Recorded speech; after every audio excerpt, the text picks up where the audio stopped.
ஆண்டவர் இன்றைக்கு நம்மளோடு பேசுகிற வசனம் லேவியராகமம் 23வது அதிகாரம் 43வது வசனம்.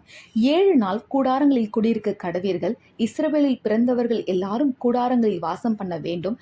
நான் உங்கள் தேவனாகிய கர்த்தர் என்று சொல் என்றார். ஆண்டவர் இஸ்ரவேல் ஜனங்களை எகிப்தில் இருந்து விடுதலை பண்ணி கானானுக்குள் அவர்கள் உட்பிரவேசிக்கிறதுக்கு முன்னாடியே ஆண்டவர் அநேக பண்டிகைகளை ஆசரிக்க சொல்லி அவங்களுக்கு கட்டளை கொடுத்திருப்பார்.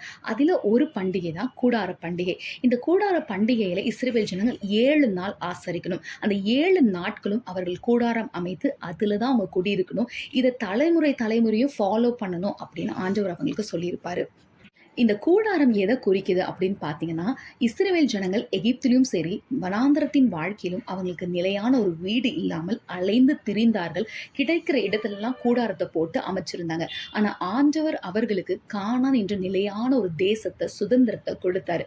அவர்கள் அதில் உட்பிரவேசித்து சந்தோஷமா இருக்கும்போது வருஷத்துக்கு ஒரு வாட்டி 7 நாட்கள் கர்த்தர் அவங்களுக்கு கொடுத்த நிலையான குடியிருப்பை நினைவு கூறதான் கூடாரத்தை அமைச்சு 7 நாள் அதில் குடியிருக்கணும். ஒவ்வொரு வருஷமும் அந்த 7 நாள் அவங்க அந்த கூடாரத்தை பார்க்கும்போது கர்த்தர் எப்படி ஒரு நிலையான வீட்டை தங்களுக்கு கொடுத்தார் என்று அதை நினைவு கூறவும் நன்றி சொல்கிற விதமாக இருக்கும்.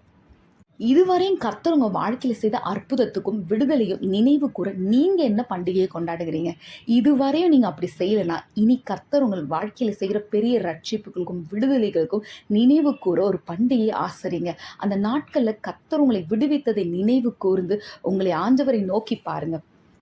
அந்த நாட்களில் கர்த்தர் உங்களுக்கு செய்த விடுதலைகளுக்காக அவருக்கு நன்றி பலிகளை செலுத்துங்க. ஏதாகிலும் ஒரு காரியத்தை அவருக்காக தியாகமாக செலுத்துங்கள். கர்த்தர் உங்களை ஆசீர்வதிப்பாராக. ஆமென்.